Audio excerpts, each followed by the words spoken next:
Brothers and sisters, Morning. Morning. okay, our topic today, what was the last sermon topic and teach?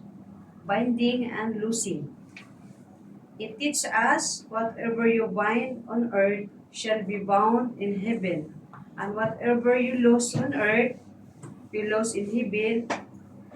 It means bagong nilalang na tayo, hindi na tayo yung dati na yung dating na yung nasa makasalanan, makamunduhan. So, number 2, what is the main lesson you've learned from it? Number 1, the spiritual warfare is a prayer, but it's normal prayer. It's advancing the kingdom of God against the kingdom of God darkness, like we are shoulder, like we are army.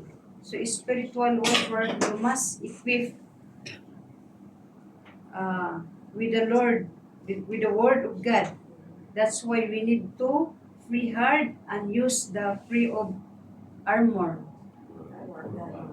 of God. Binding and marriage, you are binding, we are become one by God. No one can separate us except death, sexual immorality. It's a Bible, it's a lifetime covenant with God. Binding on disobedience, we are imposing disciplinary action among children of God. Do not despise when God discipline you, because God loves those who He discipline. God make you straight. We should learn how to respect our leaders and brothers and sisters. Amen. And God love the brothers. Our supporting verse, 1 John chapter 4, verse 20. Whatever claims to love God, yet hate a brother or sister is a liar.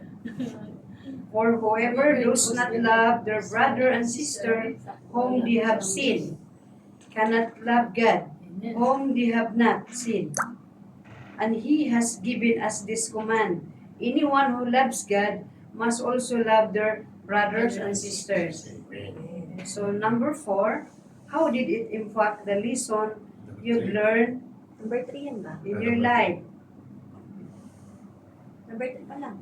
Number 2 yun eh. Number 3 pa to. Oh, number 3. How did it impact the lesson you've learned in your life? We should exercise what we have learned, that binding and loosing is very important to our life.